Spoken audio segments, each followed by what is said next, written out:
This conference will now be recorded.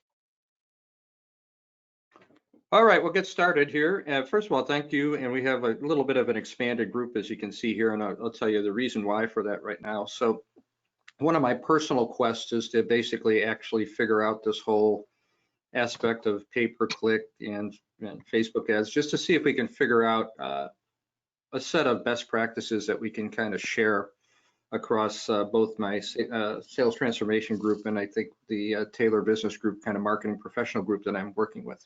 And what I found, luckily in the process, was some of us on the STP group are doing stuff, but I also found a gentleman who's going to be our primary speaker and I'll help facilitate it. But Robert Wagnon.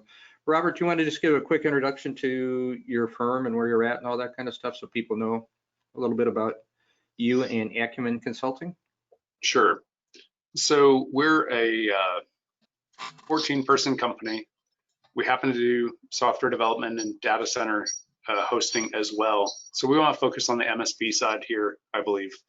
Yes. So in a sense, you'd probably say we're an 8-person company and about a 1.2 million in annual sales. So we're not big by any means.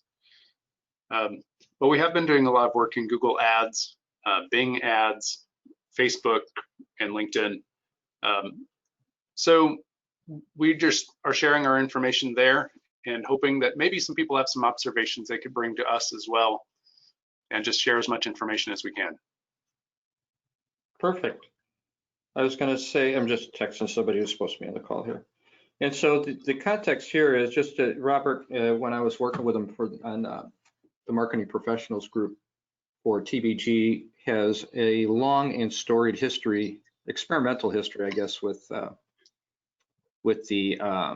whole area of pay-per-click and Facebook ads. So he has a lot of information, and also what I found most recently that he started to have some results that were very similar to Brianna. I don't know if Brianna's on the call yet. And so I'm wondering between the two things, whether we can start to correlate lessons he's learned and what he's currently doing in terms of driving leads and results, and see the kind of causality of that, and whether we can actually get some kind of best practices in that. And so what I would do, if you don't mind, Robert, do you mind just kind of giving us a little bit of your history and then kind of quickly transition towards what we're seeing most recently in terms of results?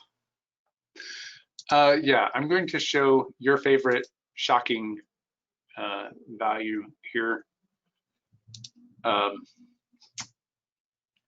This is our total Google Ads history, which has some positives and some negatives to it. So over time, we've spent $178,000 on Google Ads. That is both an embarrassment and a source of pride, perhaps. It has to be working. If it is working, then that's not a big number. If it's not working, that's craziness. You'll see 910 conversions. We're going to talk here today about what a conversion means and probably what you all are doing for conversion counting and what we're doing for conversion counting and our current thinking. Right now, if you look at sort of our current worldview, let me take this to about, say, July. We're actually trying to target about $1,500 a month in Google Ads. It was higher, it was about 3, but because we're doing more on Bing and Facebook and LinkedIn, we're actually also trying something new called Invisibly. Michael, that it's very experimental, and there's so much nuance to talk about on Google Ads that I'm sure I could have a long conversation with everyone here for a long time on Google Ads before we need to move to something else like Bing or Invisibly or anything else. So here is the last 2.5 months, because we're about the 15th of September. So we spent about $6,000. We're a little bit on the high side of our goal expenditure, but you'll see that somewhere in the middle here, we had some high times during an experiment we were probably conducting. One of my biggest questions for today is, well, I'm sorry, a little bit more introduction. We also do Google Ads for a sporting goods product company, where measuring success is extremely easy. How much money do they spend per day? How much gross sales do they get from their website per day? It's the ideal Google Ads condition because you can know whether you're succeeding or failing every day. Here, MSPs, we may not close a sale for 2 months from something we get here, and sometimes we don't even know that it came in through here. So one of my big questions for everyone is that for a while we were doing conversions meant someone was on our site for 3 pages or 90 seconds, because at least they're engaged.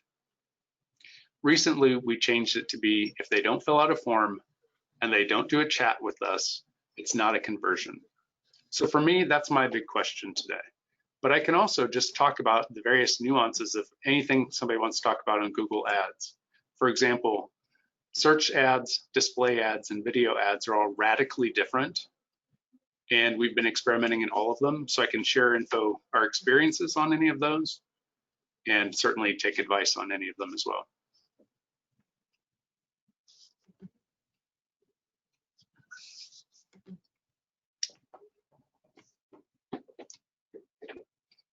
Michael, is that enough introduction? That's enough of an introduction. Yeah, I was going to say, can we go to like when you and I were talking, when you made that shift in how you defined what a conversion was, and then kind of go through, like we'll just walk through kind of the spend and then the outcomes. And then what I'd like to do is kind of get a group going around like the words that you're using that seem to have the best results, and the words that how you're screening off AdWords and all that kind of stuff.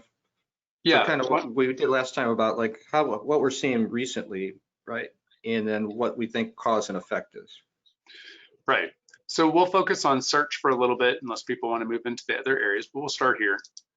And so with search, everything is keyword based.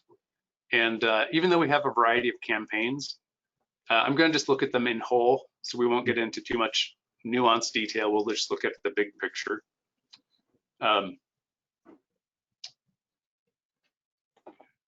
So in the last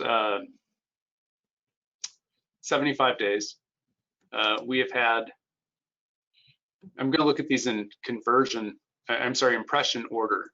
So we've had 5,474 conversions, 124 clicks, and I believe we probably had 2 conversions. So when we're looking at the keywords, this is just a place to start discussion. Mm-hmm. When I talk to, when the various advice we get from various parts of the internet, whether it's a forum post or a professional organization like MOZ or SEM Rush, or Google's advice themselves, one of the most important things is your quality score. And this chart, I'm not maximizing this if everybody can see it, you will pay more if you have a word that does not have a good quality score, and you'll pay less if you have a better quality score. This is based on your competitors effectively.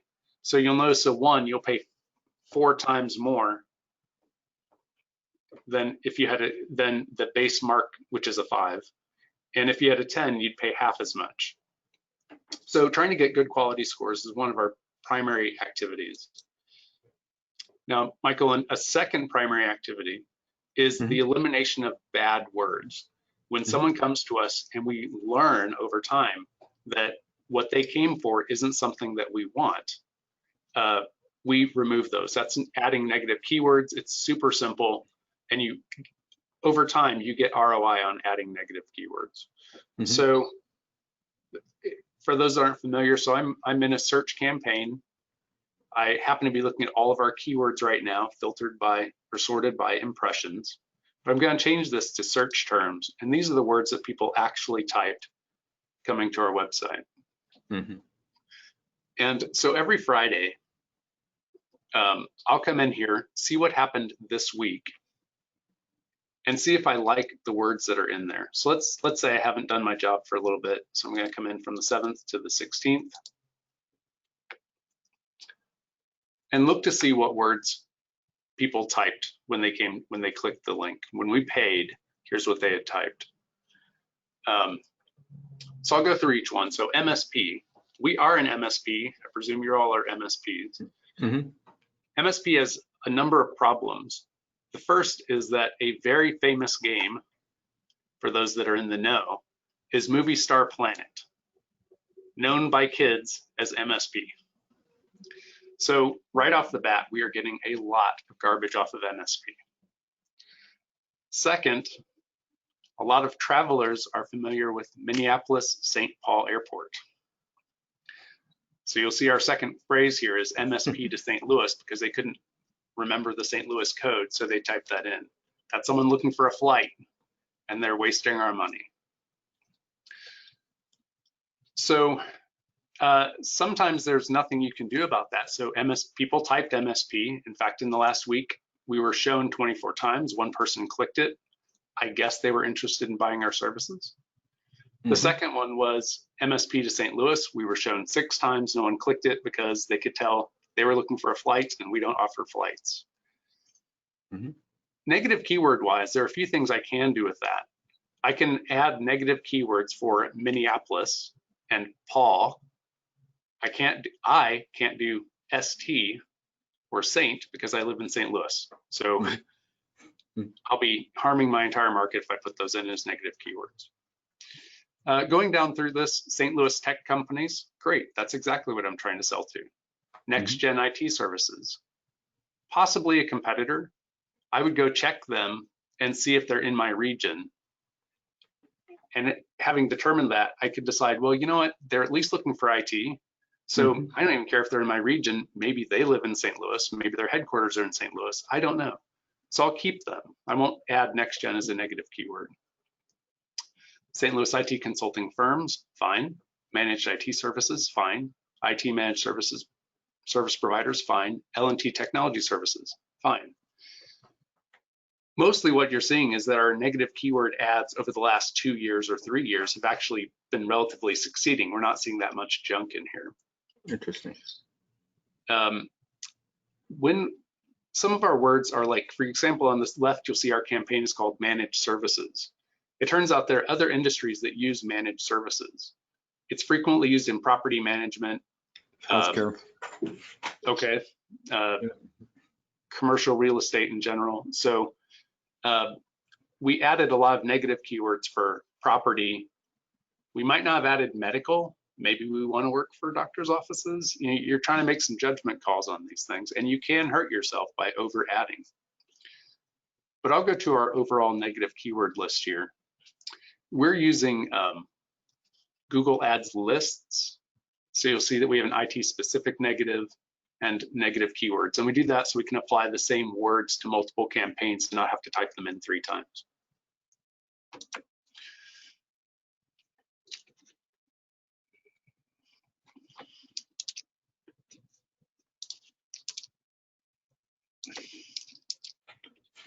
So we have 1,271 negative keywords.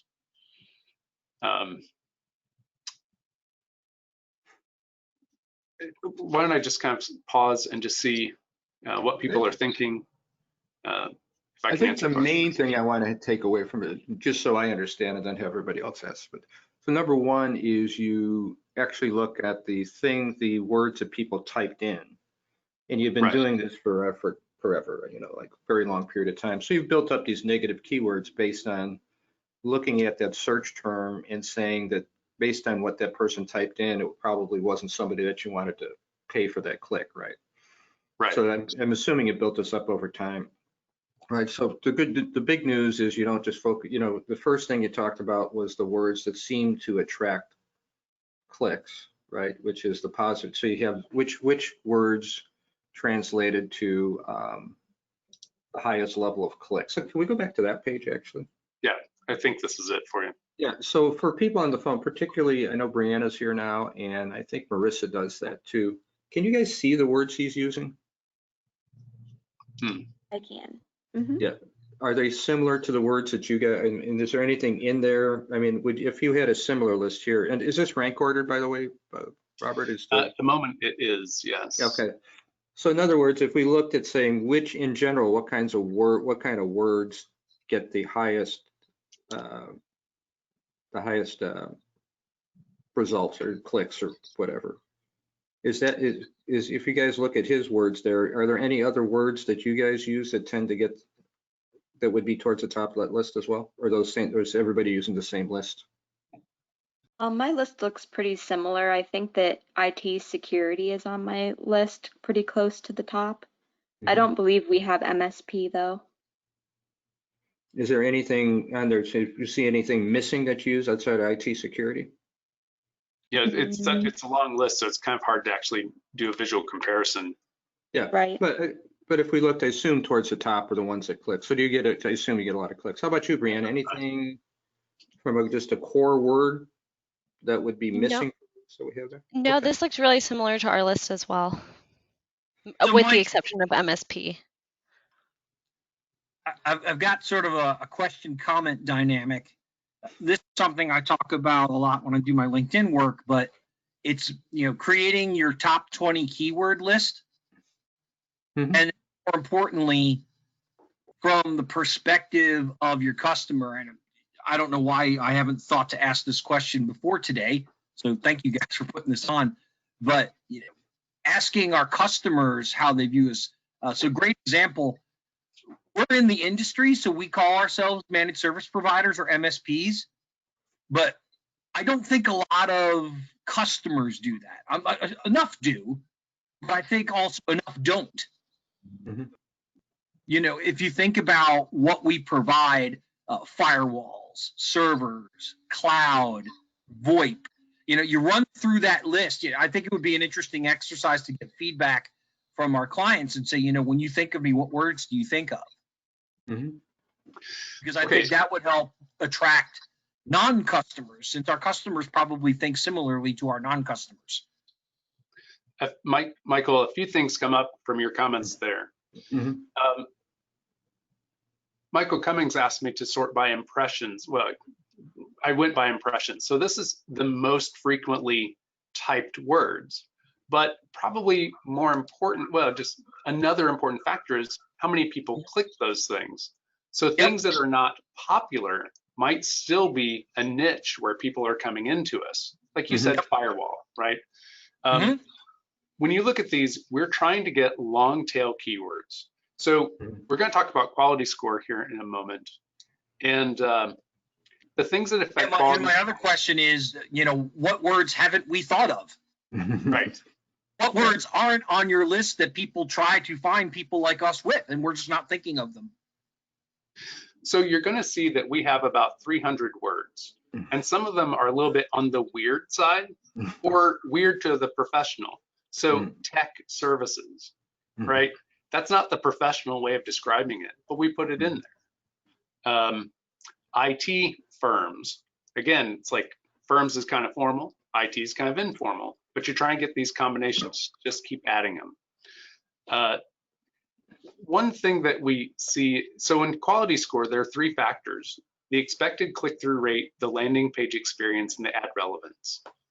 Ad relevance is relatively easy to change. You change the words in your ad to match the keyword you use, you'll improve your ad relevance.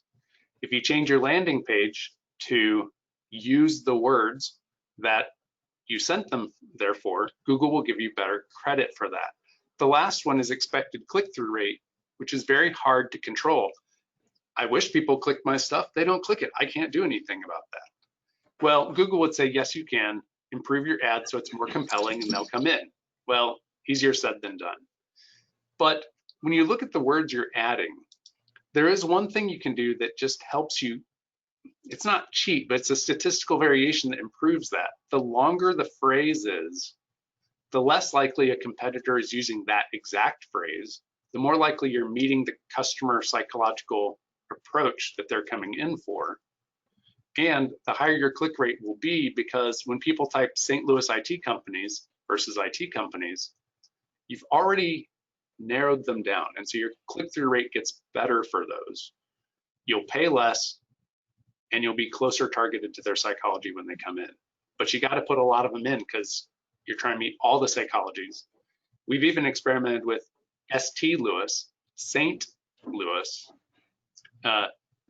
that at the beginning, that at the end, so we can get specifically matching all the different ways they might be coming in. There's a little bit of debate that Google might say, you putting it at the beginning or the end is the same to us, you're wasting your time, don't do it like that. It's slightly possible that they're actually keyword scavenging each other, which we might talk about later, but we are to just add words. There's no question about that. Stick them in. Put in your positive words, especially as many phrases as you can, and get your negative keywords out, and just do that every week. Michael, Can we go back for 1 second can we go back to your other thing with the results yes. and go through the most recent ones, like since the last like month or so like that? So just so I know, you spend around $6,000 a month, right? We used to. Now we're down to, okay, aggregate across everything, we're about 4 right now. 4, okay. Did you, over time, did you find there was a threshold amount that if you spent below that amount, you didn't get anything, and if you spent on that, you started getting results? Okay, that is a super fantastic question. And as a group, I think we're going to come up with better answers. So if we look at our IT services here, we say that we're willing to spend $100 a day. Mm-hmm. And what will happen is we won't spend $100 a day. Google can't spend our money for the phrases that are part of IT services. So you'll see that on this day we spent $29. On this day we spent 8, 5, 26, 149. Interesting. Okay. Now, that is being tuned, absolutely guaranteed that's being tuned.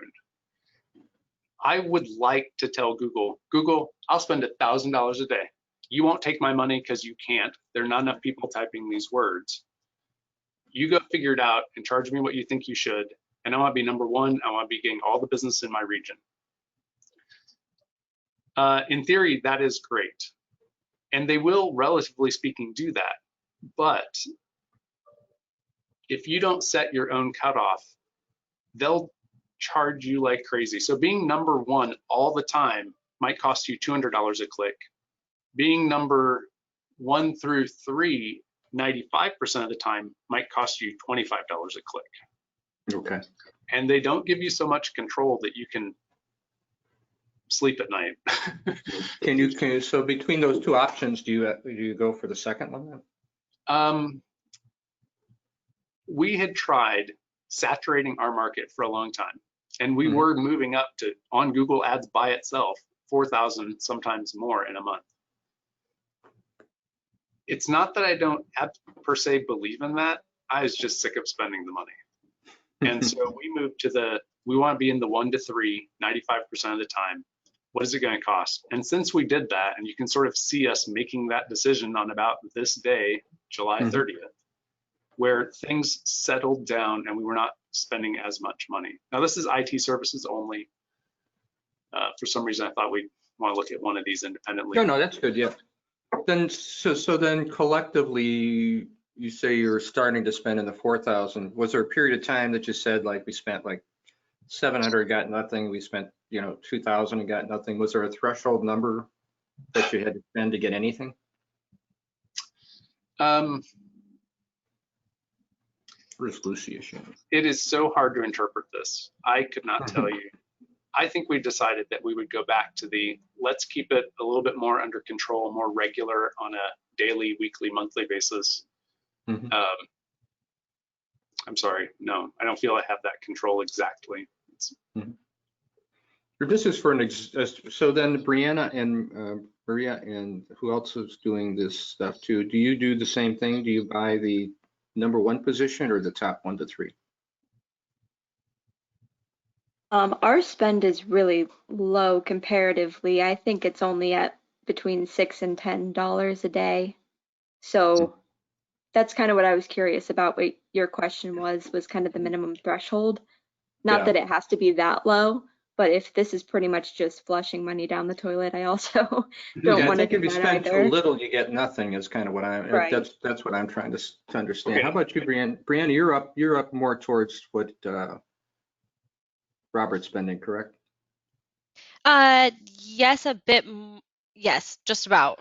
Depending on, we organize our campaigns a little bit differently, but yeah, but we're spending about that much in AdWords, and we typically, honestly, position-wise, I I think we usually go for the first, but often sometimes do the second as well.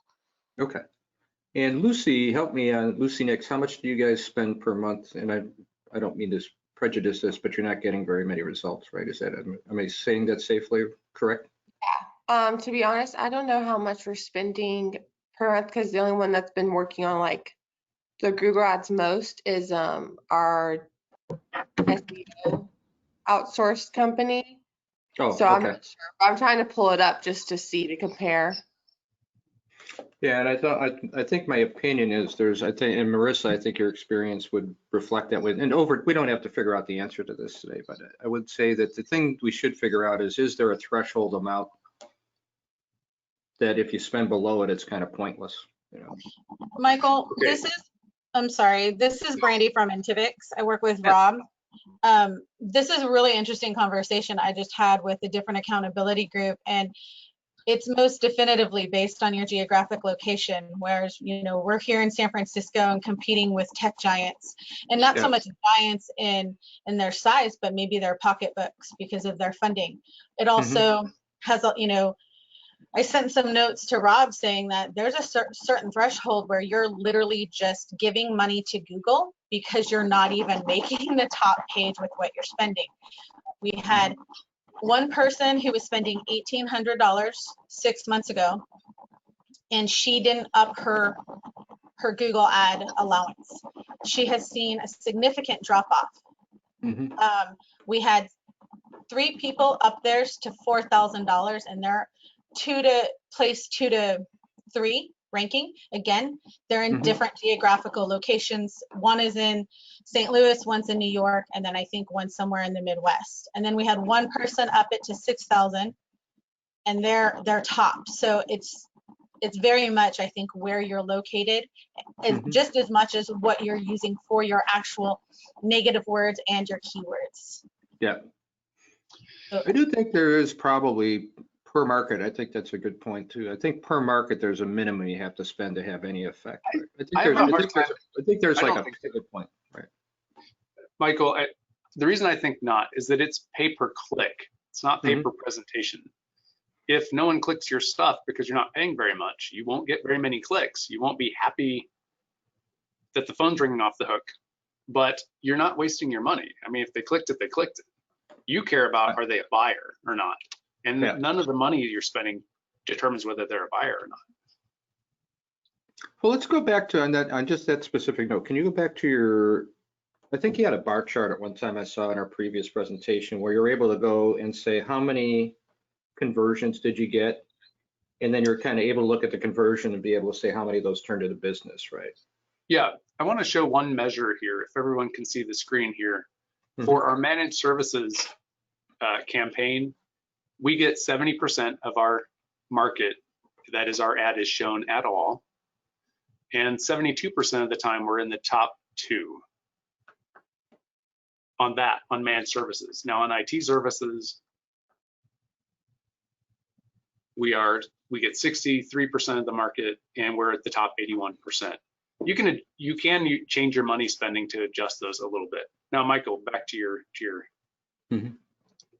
This is, oh yeah, okay. Yeah, I think of that one. So then, I think over that same time period, right? You changed your definition of conversions, right? And Brianna's got some data, some similar experience. I'm just curious if it's comparable. Okay. As I mentioned, we were doing, if someone's on our site for 90 seconds or looks at 3 pages, we consider that a success. Because we were getting so few form fills, we wanted something. Google can't train if they don't get some information. The problem is that we were giving them information and they were learning, but we still weren't getting phone calls, form fills, and now chat. So we still debate whether we should go back to using a engagement metric or a completion metric. Now, this is the chart of this. So back when these were really high, you'll see a good number of conversions. There's no doubt that was based on engagement, not form fills. Probably these were still in that range. If I can't remember the date, I'm going to say around here we made it form fills or chat. Mm-hmm. And so, the conversions went to nothing, which is what we expected because people don't fill them out very often. If you look at the expenditure, you'll see that there's not really a correlation between expenditure and any sort of conversion measure.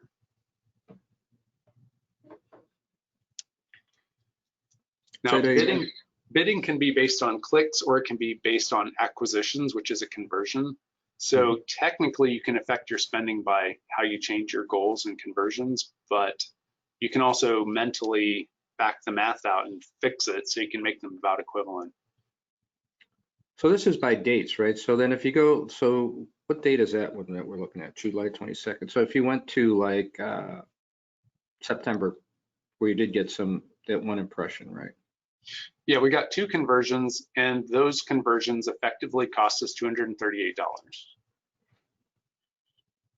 Okay, so do those two, do you remember, did any of those 2 conversions turn in? So is that always like, so when it goes, if you go backwards to that other one that kind of peaked up there, is that under a different definition than the, like if you go to the next one? Conversions, which cost us $1,500, were almost certainly 90 seconds or 3 pages.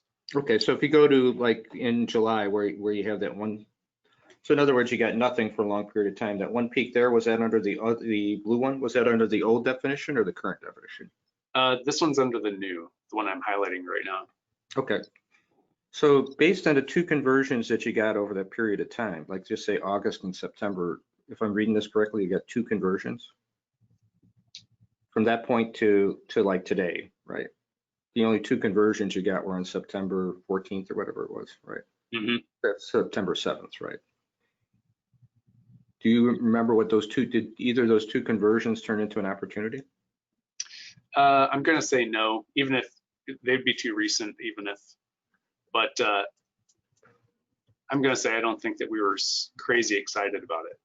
Okay, so then how do you feel, let me just ask you this question. How do you feel about what you spent since July? I feel fine. Yeah, that's what I was kind of got to get to, because what's not on here is if somebody calls you, right? There's this exogenous metric that we don't really know, right? Right. So my guess would be over that period of time, you did get some inbound activity. Right. We don't know whether that inbound activity was actually caused by what you spent, right? At the risk of feeling like a fool, I don't want to give up my marketplace to the rest of our competition. I might not like how it's working. I might want to change it, but turning it off is not an option. Mm-hmm. I also advise people, you had talked about a minimum dollar expenditure, and I think other people who have talked, maybe Brianna or someone may disagree. I feel that every business should spend $25 a month on Google Ads. You need to be learning. You need to be getting negative keywords. You need to be taking your chances. It's only 25 bucks. Mm-hmm. I don't think 25 is a very good number for an expensive market like ours. So maybe it's 100 or maybe it's 250. Obviously, I'm saying it's 100, 1,500. Mm-hmm. But I really want to hear what people think on that. And Brianna, like how do you and Brian think about the spend on it? Does it have to turn into proposals for you to think it's worth it, or do you have the same kind of thought process that Robert has? I think that we are okay with the spend, regardless of the results. Of course, obviously, we try to optimize that. But just based on increasing our spend and kind of changing when we did a change up earlier this summer, maybe even pre-summer, all of this COVID time is just blurring into one big thing. I had noticed that we were pulling in a lot more traffic via our ads than we were previously. Mm-hmm. So regardless of whether or not we have seen conversions, we have brought in some new business from some of our ads, but I think that we're okay with the spend, regardless of, there are good we track it on a weekly basis. There are good weeks, there are bad weeks, but And help me with one other thing. What did you guys fix on your forms that caused the filling out of the forms to increase or improve? What was Brian was telling me about the form stuff. I don't quite know specifically what you guys did or what you changed in order to make that work better. I don't I would have to ask him for more specifics, but I do know that when we were previously running our Google ads, we were running them to the site. Um, and then we kind of changed it up and put in some like very basic landing pages where people weren't able to be clicking around all over the site and kind of changing their stream of focus. Obviously, I bet if anyone just did a simple Google search and found like any of the companies that have ads, you'll notice that it always goes to like a form page, and then there's an option to continue to the site if you don't want to fill out the form. But we implemented some of those. But the other thing too was that when we made a change of our website vendor, we realized that some of the analytics, the codes that we'd put on our forms for tracking metrics, some of those were not working anymore. So we went through and also just fixed that, a very basic thing to allow Google to know when people are filling out forms and whatnot. So we made some of those changes, but I wouldn't know if that's exactly what Brian was. I think that's was exactly. I talking think the about. last thing in particular was what he was talking about. I have Yeah, a really and dumb then question, so I don't know the answer. So if you buy the keyword IT services, and then you want to also get, do you have to then, if you wanted it for a specific industry, do you have to buy a separate word then, like IT services for insurance or IT insurances for construction companies or? Well, if you do IT services, let's say you put quotes around it because you want them to type them in that order. Yeah. And it must have that, can't have the word shoe in between them. You would get anybody that typed IT services. Regardless, okay. Yeah. Now, it is very advantageous to do accounting IT services and engineering IT services because you will pay less. And you'll just have higher curious, Brianna, because do you guys specialize in like construction and law? Do you change your AdWords strategy based on the fact that your industry specialized to some extent? no, currently we just focus on the services, but we haven't run anything specific to certain To an industries yet. industry. Okay, so you don't get extra for customizing it for industry based on your experience so far. Right? No, our services pages are where we're seeing all of the form fills. I'm not exactly even sure how many times people take the time to go look at the industry section of our website, but we tend to get them on the services side. That's what I was asking. Okay, cool. And then Lucy, you're still on? Yes, I am. So even though you guys are spending some money on all this stuff, and even though you're not getting a lot of like click-throughs and all that stuff, though, you guys have gotten an enormous amount of inbound leads actually over the last 2 months too, right? A lot of phone calls and stuff like that. So we don't know that the investment you're making isn't having some benefit in that, right? Yeah, I mean, I think it's helping somewhat because when we look at our domain authority number, we have like Moz, and so when we look at that from when I got hired on last September, so it's been exactly a year, it's gone up like at least 10 points higher. So we like show up ahead on like near the top of the pages than at least our competition compared to them. So there's something that's working. I just don't know specifically what combination of it. Interesting. When Michael had asked a question earlier, I think when it comes to words like firewall or Cisco or wireless or something like that, we kind of focus on SEO for that, making sure that we have good pages where people can get to them. They also, in our experience, don't lead to managed service customers, they lead to projects. So we're kind of de-emphasizing that quite a bit. Domain authority, I don't know that it affects Google Ads so much as it affects SEO, which is of course still important and a huge win to get that. But you know, they're just disconnected, I think. So you had a couple other topics like a quality score and other things you wanted to touch on. So I just wanted to have a discussion about what we just talked about. So what else were you wanted to show us, Robert? Okay, why don't we see, does anybody have an opinion on goals tracking or conversions? Does anybody feel that the form fill is the only thing that matters, or would you feel that you're succeeding if you can get people to look at your site for 90 seconds and look at 3 pages? I guess in terms of dollars, probably the form fills, because that's the most likely to actually result in a new prospect client or project work. But I mean, I think there's something to be said for kind of like brand recognition and reputation and everything, but it's harder to put, you know, a dollar amount on those things. Brianna, when I was talking to Brian, though, weren't there weeks when you were getting like 4 form fills and like 2 proposals out of those form fills? Or am I misremembering that those outcomes? No, there were definitely weeks this summer where we were seeing quite a bit of conversion on our site that were coming in from our Google ads. What we've noticed more recently, though, is that we implemented a tool called CallRail so that we could track when people were coming in to the site from Google Ads and giving us a call, and that is something that I've noticed ticked up tremendously. Especially, or who knows, it could have been somewhat successful in the past. We just didn't have a way of tracking it. Mhm. And so that's kind of where my focus has been more on that than the form fills more recently. But we would consider that, I mean, when we're looking at our spend every month and questioning the how valuable it is, we are looking at just calls and forms. And then remind me though, what was in like the last 30 days or 45 days? Like what was the highest number of form fills you got in like a week? Ooh, that's kind of tricky. So are we talking qualified forms? Because Qualified, they're yeah, qualified okay. form fills. I would say maybe maybe since what that would put us back at the beginning of Or August or so. whatever time period would make sense, right? Yeah, I would say that the most qualified form fills we had was maybe 3 in a week.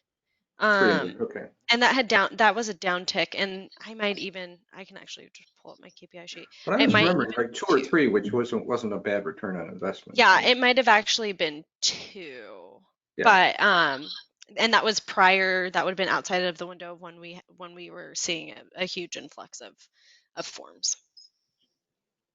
And then out of those forms and those, you were selling things, right? I mean, in like the last Yes. 30 days, you did convert people that filled out a form to clients, right?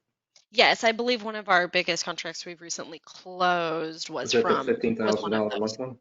Yeah, that might be Yeah. I think if it's an electrical group, then Yeah, yes. yeah. So Yes. that's what I wanted to point out too, that's the other side of it too, because I think one of your stories, Robert, is that you did, you spent a lot of money over a long period of time and you did get like $100,000 client out of it, right? Right. So there's always that level of investment ROI to take into consideration. I have Well, a quick question, Robert. Do you run your campaigns all day long or certain times of the day on certain days? yes. So we had it where it was 7 a.m. until 6 p.m. for forever. And Angela, who's on our team here in marketing, said, Rob, why are you doing that? Just open it up all day. Let's see what happens. And what happens is no one searches for those words at night. So we leave it open because if a business owner is doing research at 2 a.m., they can see our ad. And we're not paying anything to have opened it up. I gotta say, that's probably because of negative keywords, right? So everybody that's trying to play a game or do real estate work or whatever isn't going to see our ad anyway. And so we've really targeted it to where only the right people are seeing it. So we opened it up to 24 hours a day. Okay, thank you.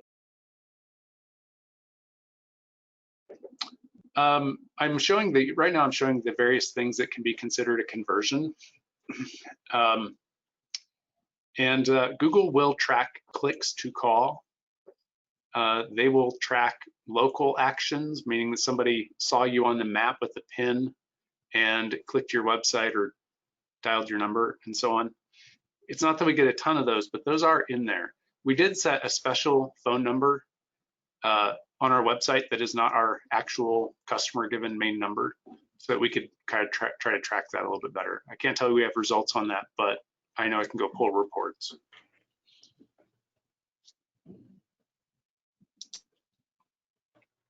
I have a question. You mentioned, Robert, around you're looking at the search terms on a weekly basis. Can you talk about just some of the other kind of items you're checking and what their frequency is, and just kind of a little bit about what your process is? How much time is this taking? How much time do you think you need to invest to do this properly? Right. Thinking through your keywords. Let's say that you do that one time and it takes you 30 minutes. And over the year you say, oh, I should add this word. You add that word whenever you feel like it. That's not that big of an investment. That's fine. The thing that structurally is a big pain in the neck about Google Ads is for every word you add, you better every word you add, you better add an ad that has those in it just the way Google wants you to. So you might think, well, I'll just make one ad and add 50 keywords. You can't do that. You will have to make an ad for every keywords that you make, or your quality just won't be considered good. Mm-hmm. And if you look at the screen here,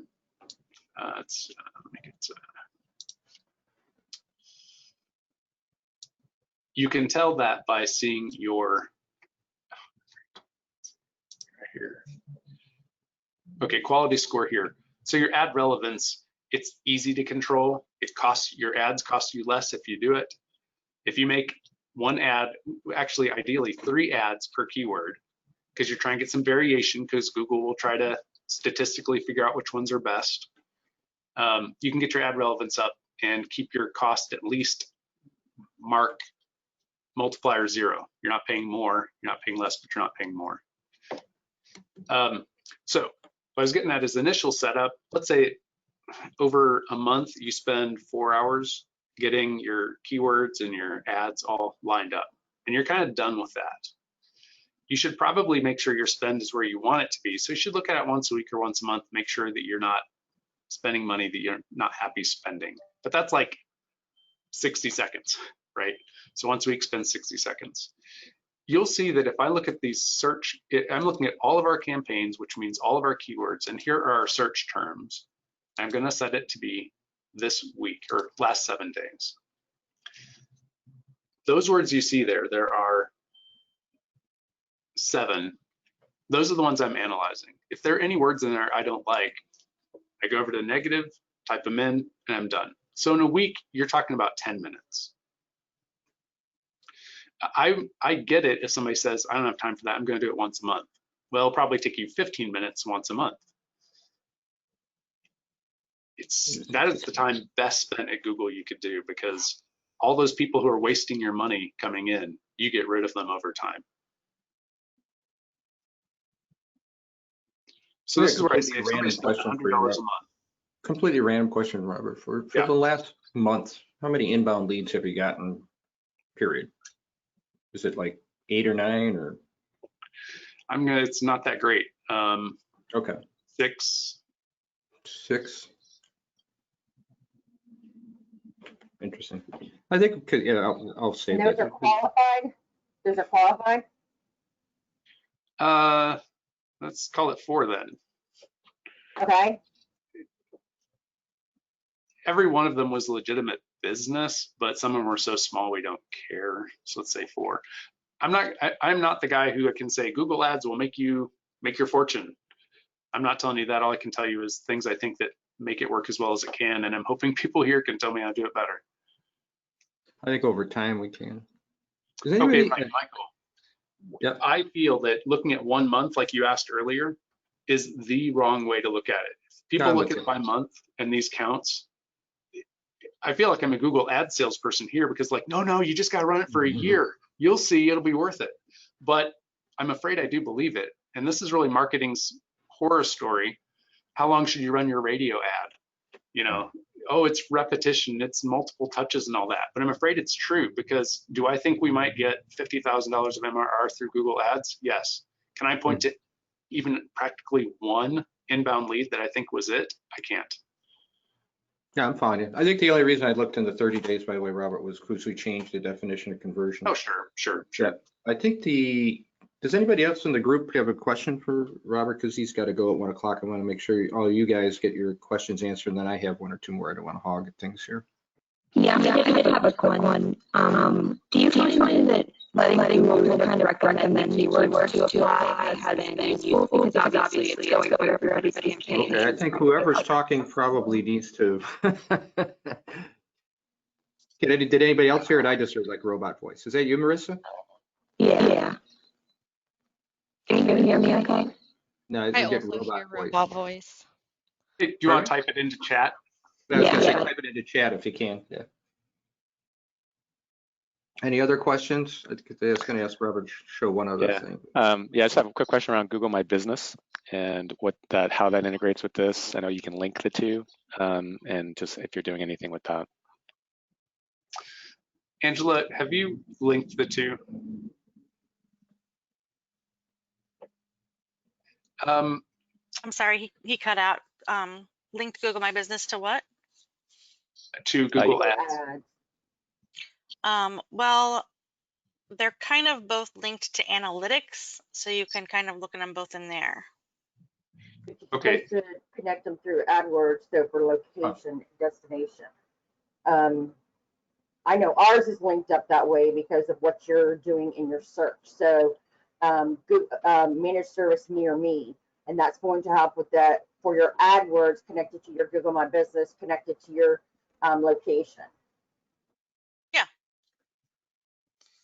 Angela, we should probably kind of check that a little bit. I mean, what I heard was that it should be ads to business direct, and I certainly get that because they're now doing location-based ads, and I could see that they would get information by having them join, but I don't know that we've joined it for sure. Okay, I'll look into it. So Marissa's got her question there, Robert, if you can see it.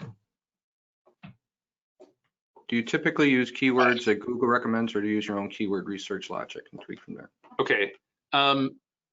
I would use their keyword recommendation tool to find recommendations, but I would not accept what they put in there because they don't really get what industry you're in, and they'll say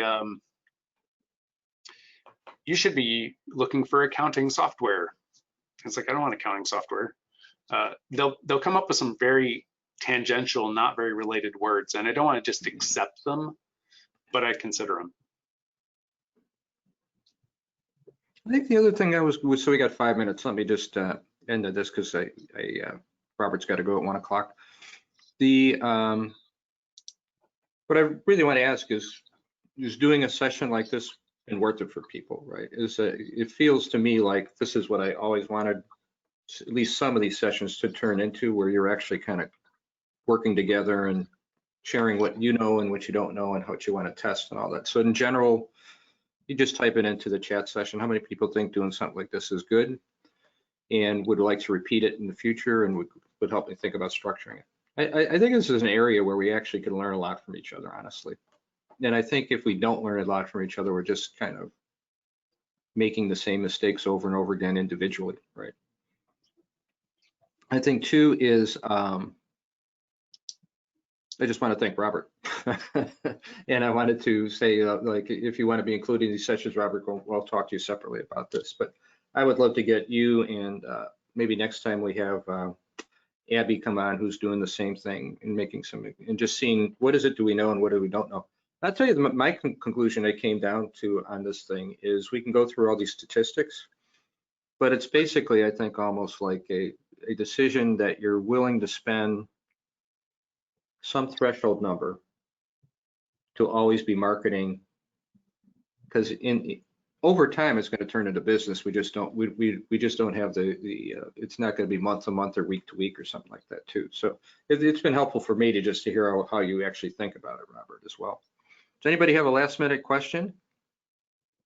I have a topic that I'd like to suggest for the future. So we just started using LinkedIn Sales Navigator to kind of for our direct mail prospecting effort that we just launched. So I'd be really interested in maybe having somebody walk through that. The tool's pretty intuitive, so I feel like I was able to figure out a lot of it on my own. But I'm sure there's a lot that I also don't know. And I know Mike Sheila is like the Sales Navigator guru. So yeah, we'll definitely do something like that with that. So awesome. You know, maybe we have, once a month we have a session like this, And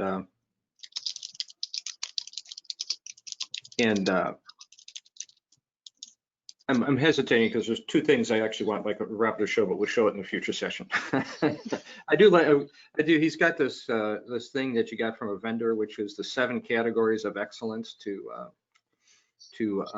maximize your impact on pay-per-click in Facebook. So it had a thing like long-term tail. It had 7 things, and one of them was like long tail search for returns or something. Right. So that actually might be worth.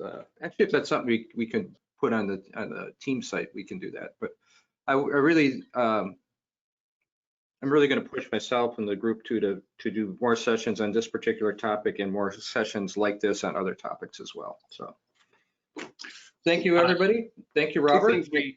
Michael, 2 things we didn't talk about are display campaigns and video campaigns, which cost a lot less, have a lot less in terms of pure conversion, but show you in your marketplace. Like we show on CNN, we show on space.com, we show on different places. And I like the idea that we are in front of, in this case, hundreds of thousands of people. Even if they don't convert, they see our name. And those are video, and what was the second category? Display. Display and video, okay. All right, everybody, well, thank you so much. Particularly thank you, Robert. I sincerely appreciate your investment in time and energy and kind of enthusiasm. And like I said, next time we'll actually maybe have somebody other lead, and then you could be the one asking the questions if you like. Great. All right. Thank you all. Appreciate your time.